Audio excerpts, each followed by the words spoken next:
नमस्कार दोस्तों, बीपीएससी से चयनित प्रधान शिक्षक जिनको कि स्कूल आवंटन की प्रक्रिया बहुत ही जल्द की जानी है, उसके लिए तमाम अभ्यर्थियों से 3-3 जिले का विकल्प मांगा गया है। उसमें क्या कुछ बदलाव आया है दोस्तों, क्या कुछ उसमें नई चीज़ें आई हैं, उसके विषय में हम लोग इस वीडियो के माध्यम से बात करेंगे।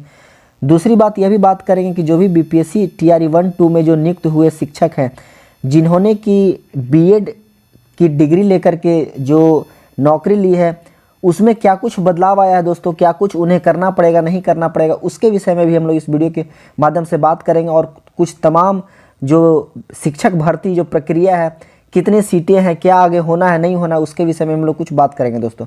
सबसे पहले प्रधान शिक्षक जो भी 20 जिलों को छोड़ करके देना होगा विकल्प। कहने का मतलब है कि जो भी प्रधान शिक्षक के लिए जो आवेदन दिए थे, जिनका कि कुछ शिक्षक हैं जिनका कि स्कूल आवंटन तो अभी किसी का नहीं किया गया, लेकिन उनका जिला आवंटन कर दिया गया, और कुछ जो बचे अभ्यर्थी हैं उनका जिला आवंटन नहीं किया गया है।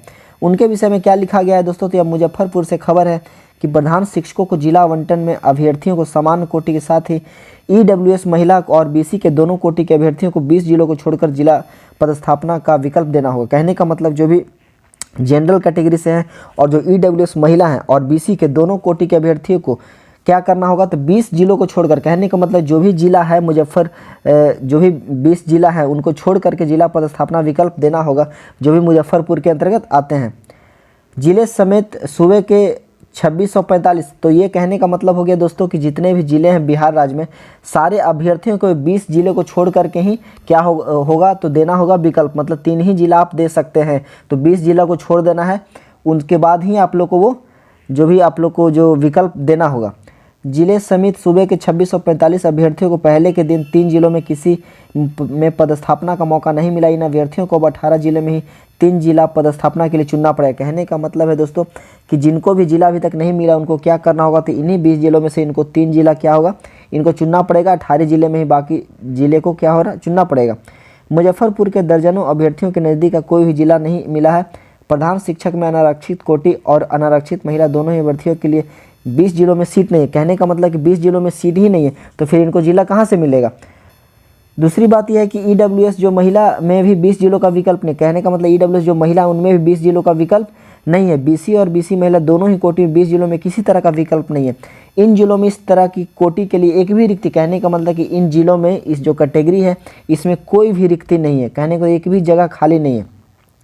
विभाग की ओर से सभी जिला की कोटिवार रिक्ति के तहत सामान्य कोटि के महिलाओं के लिए सबसे अधिक पश्चिम चंपारण, बांका, किशनगंज में रिक्ति बचा। कहने का तो महिलाओं के लिए सबसे ज़्यादा पश्चिम चंपारण, बांका और किशनगंज में रिक्ति बची हुई है। पश्चिम चंपारण में सामान्य कोटि की महिलाओं की 115 रिक्ति है, वही सामान्य कोटि में 265 रिक्ति है, 56 रिक्ति है। बांका में समान में 195 महिलाओं के 74 पद अभी भी रिक्त है। किशनगंज में अनारक्षित में 167 और अनारक्षित महिला में 66 रिक्ति हैं। कहने का मतलब ये सारे जो कैटेगरी दिया हुआ है दोस्तों, इन सभी में क्या हुआ है, सीट खाली है, बाकी जगह कोई भी सीट आपकी खाली नहीं है। मुजफ्फरपुर में 49 रिक्ति है। कहने का मतलब मुजफ्फरपुर में केवल 49 ही सीट रिक्ति है, वह भी SC ST कोटे में। अब देख लीजिए कि जब मुजफ्फरपुर कोई भी जिला देंगे तो उसमें जब सीट ही नहीं है, तो फिर वहाँ जो शिक्षा विभाग कहाँ पर उनका जिला आवंटन करेगा, तो संभावना ही नहीं है। तो मुजफ्फरपुर में महज 40 सीट ही रिक्ति बची, जिसके यह रिक्ति भी SC और ST के कोटे में है। बाकी किसी भी कोटे के जिले में रिक्ति नहीं है, मतलब किसी भी कोटे में क्या हो रिक्ति नहीं दी गई है। जबकि जिले में 200 से अधिक अभ्यर्थी ऐसे हैं जिनका जिला आवंटन नहीं हुआ है। ये अभ्यर्थी हैं जिनके लिए 3 जिला में एक भी जिला रिक्त नहीं रहने के कारण नहीं मिला है। कहने का मतलब इन्होंने अपना 3 जिला दिया था, उसके बावजूद इनको अपना जिला नहीं मिला है।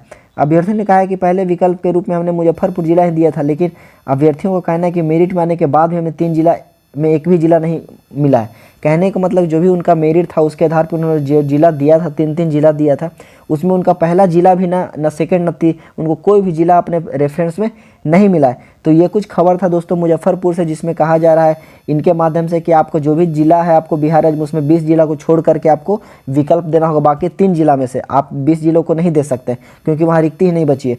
दूसरी बात यह है दोस्तों कि जो भी BEd डिग्रीधारी है, अगर वो प्राइमरी में नौकरी कर रहे हैं तो उनको करना होगा ब्रिज कोर्स। क्या करना होगा, उनको ब्रिज कोर्स करना होगा। जो भी बीपीएससी टीआरई 1-2 से जो बहाल शिक्षक हैं, जो कि नौकरी तो अभी कर रहे हैं, लेकिन उनको क्या करना होगा, ब्रिज कोर्स करना होगा, नहीं तो उनको नौकरी से हाथ धोना पड़ सकता है। BEd डिग्रीधारी अगर प्राइमरी स्कूल में नौकरी कर रहे हैं तो उन्हें 6 महीने का ब्रिज कोर्स करना होगा। इसकी तैयारी पूरी कर ली गई है। BEd की डिग्री के आधार पर सरकारी प्राइमरी स्कूलों में 11 अगस्त 2023 से पहले नियुक्त शिक्षकों का अनिवार्य प्रशिक्षण के रूप में 6 महीने का ब्रिज कोर्स करना होगा। क्या करना होगा? ब्रिज कोर्स करना होगा। सुप्रीम कोर्ट के आदेश के पहले तहत राष्ट्रीय अध्यापक शिक्षा परिषद ने 6 महीने का ब्रिज कोर्स तैयार कर लिया। इन्होंने क्या कर लिया है? कोर्स तैयार कर लिया है और यह कोर्स राष्ट्रीय मुक्त विद्यालय शिक्षा संस्थान NIOS करवाएगा। यह कोर्स उन शिक्षकों को करना जरूरी होगा जिन्होंने बीएड किया। मैंने पहले ही कहा था कि जिन्होंने बीएड किया, चाहे वो प्राइमरी PRT के TRE 1 के हो या फिर TRE 2 के हो, उन सभी को बीएड का जो ब्रिज कोर्स है वो करना ही पड़ेगा। 2023 के आदेश से प्रभावित ही सुप्रीम कोर्ट ने इस मामले में 7 अगस्त 2024 को अन्य आदेश जारी किया था। फैसले का असर बिहार में 30,000 से अधिक उन शिक्षकों पर भी होगा जिनकी नियुक्ति को चुनौती दी गई थी। कहने का मतलब जिनको भी नियुक्ति की चुनौती दी गई थी, जो भी बीएड किए थे और उनका जो सिलेक्शन हो गया था और वो पढ़ा रहे हैं कहीं ना कहीं, तो उन सभी को क्या करना होगा? ब्रिज कोर्स करना होगा और तब वो जाकर के अपना नौकरी को कंटिन्यू कर सकते हैं। यह दूसरी खबर। तीसरी खबर यह है दोस्तों कि जितने भी जो शिक्षक हैं बिहार राज्य में, उनके अलावा जितने भी नियुक्ति हो चुकी है, उसके अलावा कितने सीट खाली, कुल मिलाकर के 2 लाख पद खाली हैं शिक्षक की। और यह पटना से खबर है दोस्तों कि जो भी इसमें जो नेता हैं, जो विपक्ष में कांग्रेस नेता सा NIOS राष्ट्रीय प्रभारी कन्हैया कुमार ने गुरुवार को दावा किया कि बिहार से पलायन बढ़ रहा है। लोग रोजगार के लिए पलायन को मजबूर हैं। बिहार में शिक्षकों के 2 लाख से अधिक पद रिक्त हैं। राज्य में महंगाई, भ्रष्टाचार और अपराध है। कहने का मतलब कुल मिलाकर के यह कि NSUI के राष्ट्रीय प्रभारी बोले कि महंगाई, भ्रष्टाचार और अपराध बढ़े। विभिन्न जिलों में प्राप्त लोगों की समस्या की सूची मुख्यमंत्री को भी सौंपेंगे। कहने का मतलब है कि इनके द्वारा यह पता चला कि अभी भी शिक्षा के कितने पद खाली है? 2 लाख पद खाली है और इसमें भी अभी क्या की जानी है? नियुक्ति प्रक्रिया की जानी है। लेकिन अभी तक कुछ भी विज्ञापन का कुछ भी सुगबुगाहट नहीं देखी जा रही है दोस्तों कि कब से आपका विज्ञापन जारी किया जाएगा TRE 4 का, TRE 5 क्या कुछ होगा, क्योंकि 2 लाख पद खाली है। TRE 4 में 80,000 वैकेंसी भी आती है, फिर भी अभी आधे से ज़्यादा इसमें सीट खाली रह जाएंगे। क्या कुछ करेगी सरकार, अभी तो देखना होगा, निर्णायक होगा, बहुत ही देखने लायक होगा कि कब ये सारी प्रक्रिया को समाप्त करती है। दूसरी बात यह दोस्तों कि जितने भी जो आपको TRE 3 से रिलेटेड जो शिक्षक है जो कि ट्रेनिंग की इंतज़ार कर रहे हैं, उन्हें अभी विलम्ब का सामना करना पड़ सकता है, उन्हें इंतज़ार करना पड़ सकता है दोस्तों। उनकी ज्वाइनिंग में भी देरी लगेगी और उनकी पोस्टिंग प्रक्रिया में भी समय लगेगी दोस्तों। और दूसरी बात कि उनका जो स्कूल आवंटन का प्रक्रिया की जाना है वह अप्रैल में तो बिल्कुल संभावना नहीं दिखाई दे रहा है। वो जब होगा तो मई के पहले, दूसरे, तीसरे या सप्ताह में ही किया जाएगा। पहले से तीसरे सप्ताह के बीच में कहीं ना कहीं उनका स्कूल आवंटन की प्रक्रिया की जाएगी और जो ट्रेनिंग की प्रक्रिया वो आपको जून महीने में ही देखने को मिल सकता है, उससे पहले कहीं से भी संभव नहीं दिखाई दे रहा है दोस्तों। तो यह कुछ खबर था शिक्षक भर्ती से रिलेटेड, TRE 3 से रिलेटेड और जो बीएड कोर्स किए थे उनके लिए यह खबर थी। इस वीडियो के माध्यम से अगर कुछ इसमें प्रश्न रह गया होगा दोस्तों, कमेंट बॉक्स में ज़रूर दीजिएगा। मिलते हैं फिर से नेक्स्ट अपडेट में, तब तक के लिए धन्यवाद।